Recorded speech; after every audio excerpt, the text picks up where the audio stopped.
Welcome back to my channel, Tina's Leg. In this week's episode, I am traveling to South Dakota. I am taking a girls trip with a couple friends. I've never been to South Dakota. I'm gonna be going to Mount Rushmore and taking a train trip, doing some stuff I've never done before, which is gonna be so awesome. I'm very excited about it. And I'm also gonna show you what it's like for me when I go through airport security. One thing that I deal with that is kind of embarrassing or uncomfortable or can be awkward is definitely the security checkpoints at airports with my prosthetic. If I wear my leg through security, then they usually have to swab it for explosives and I have to get pat down. I've even asked if I needed a private room in order to be able to make it through the security checkpoint. So lots of crazy things that have happened to me. So on this trip, I am actually going to try two different techniques. And the first one I'm gonna do is actually just take off my leg completely and put it in one of the bins to go through the security machines.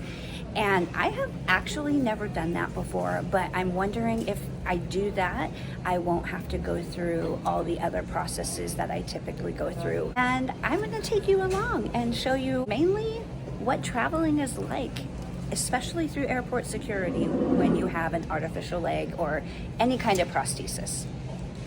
So I hope you enjoy this content. We got a passport. I don't work with them.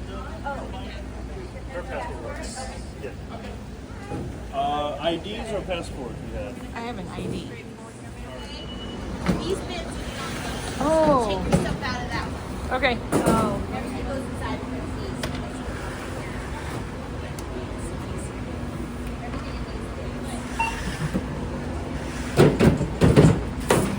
Pockets empty, slide luggage down. Shoes and stay on. Oh, they can? Yes. Okay, I'm going to take off my leg. I have an archer. No, it's up to you. And you don't have to. It's not required. Grab a bin, put everything in it, okay? Grab a bin, put everything. Okay, I'm going to go put my leg back on over here.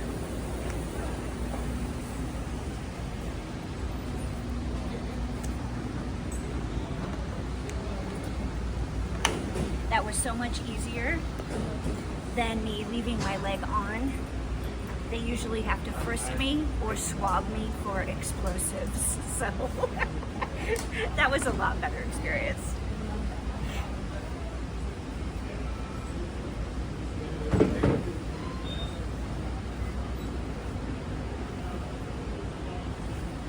All right.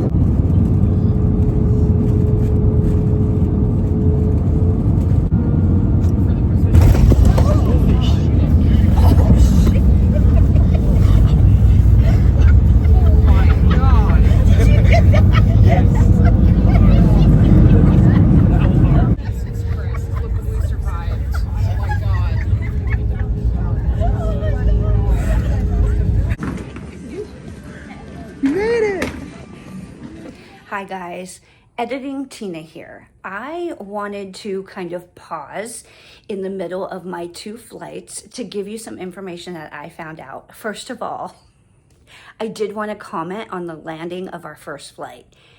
That was completely unexpected. There was a storm swell moving in to South Dakota when we landed. I think the pilot had to use instrument only as far as his guide for landing, or I'm not sure, either that or he underestimated where the ground was.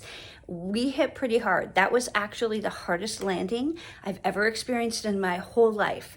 And I have flown a lot, so I know that people have experienced much worse, but that was a pretty rough landing. Like, it actually sounded like a car crash when the plane landed, and everybody on the whole plane was freaking out. Like, it was just very unexpected. So we were joking that Allegiant is a budget airline.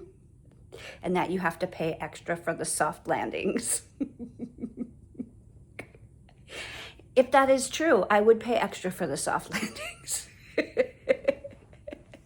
On a serious note, I went to my prosthetist yesterday because I was at the beach a few weeks ago and I needed him to clean out the inner workings of my foot and get all the sand out. Plus, I also got a new foot shell put on my foot. The other one was totally cracking down the back and it was coming apart, and so I needed a new one, but I didn't want to get it before going to the beach because walking on the sand and everything would just, I didn't want to do any damage to a brand new foot shell. On a serious note, regarding traveling and TSA regulations and airport security checkpoints, I did find out yesterday that my prosthetist was actually involved in helping write some of the guidelines for TSA regarding amputees and anybody with a prosthesis. At the time, there was a lawsuit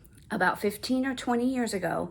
He had a patient that was involved in a lawsuit with TSA. She felt that there was some violations that were done during her checkpoint when she went through, and she does have a prosthesis. And so she filed a lawsuit against them regarding how they treated her or mistreated her during that time.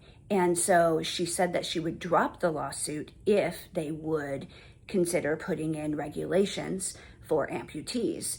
And they included an actual prosthetist who makes prosthetics, as well as a patient and a lawyer and somebody from TSA. So everybody got involved, and apparently my prosthetist was involved in that procedure. So when I told him about traveling and about my video and my channel, he said that he actually knows about all the regulations involved. So I did look them up, and I am going to share them with you. They cannot ask you to remove a prosthetic of any kind. You can choose to do so of your own free will, but they cannot require you to take anything off regarding that. On the requirements, it does say you need to wear loose clothing in order to be able to take it up so they can see where your prosthetic begins and ends, whether that's an arm or a leg.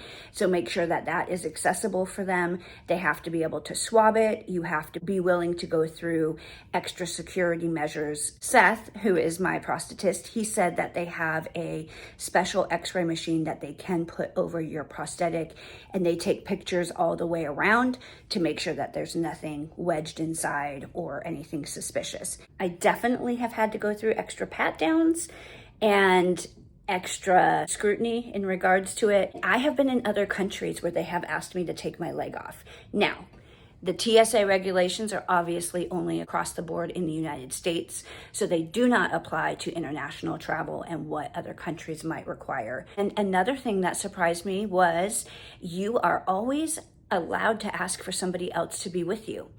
And I did not know that. And in the past, I have been very isolated through TSA. They won't even let you have access, like when you put your belongings in the bins and they pull me aside to swab me or to pat me down. They have always told me I'm not allowed to touch my belongings or touch my stuff, that I can have a family member or friend traveling with me. They can take my stuff, but I am not allowed to touch it. And even when they've whisked me off into a private room, they've never told me I could have somebody with me. But that is also a right that you have, is you can say that you want somebody with you, a family member, friend, whoever's traveling with you. And I think it's because just the fact of having a witness. And so you are allowed to have somebody go with you. Every single time they've done that to me, they've never told me I could bring somebody with me.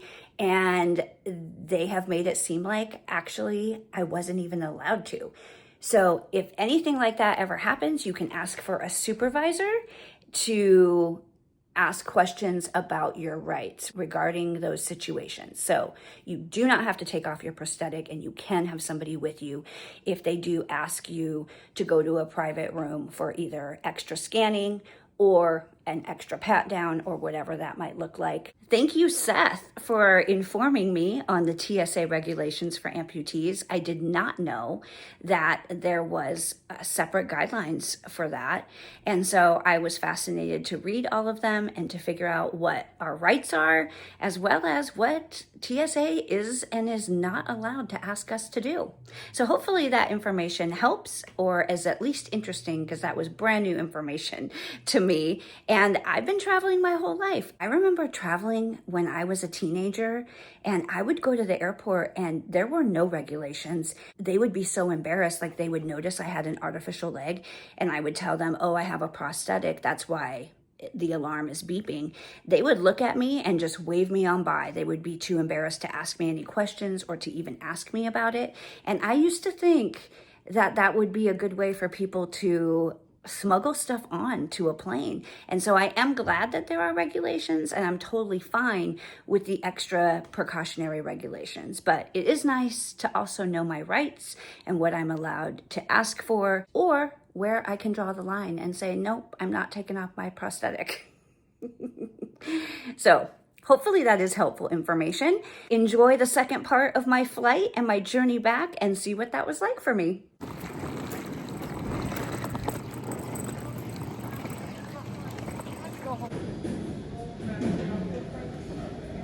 Thank you.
Well, sadly, my trip is over and I am back home now.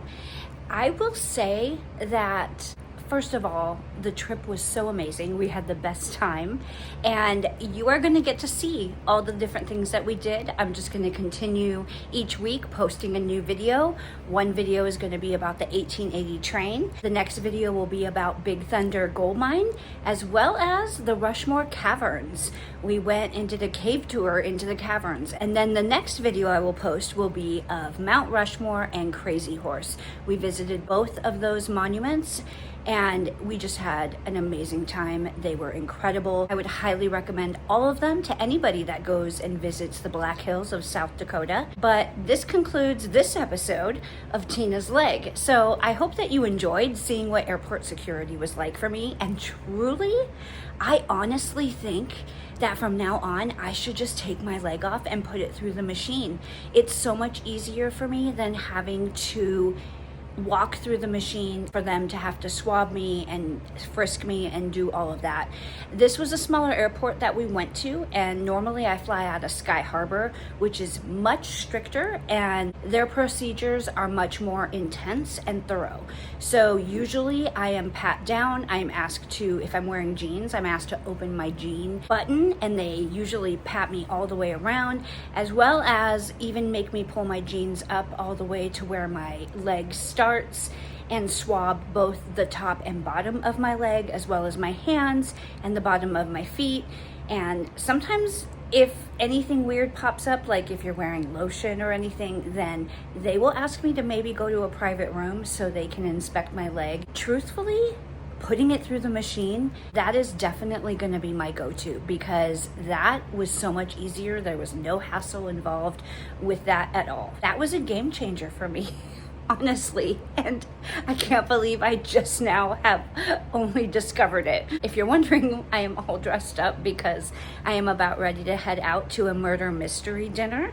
It's a birthday dinner for a friend of mine, so I'm a little bit more dressed up than normal. I hope you enjoyed the content of this video. Please don't forget to like and subscribe, as well as comment down below. Please let me know your thoughts about going through airport security, if you have had any issues or struggles with it.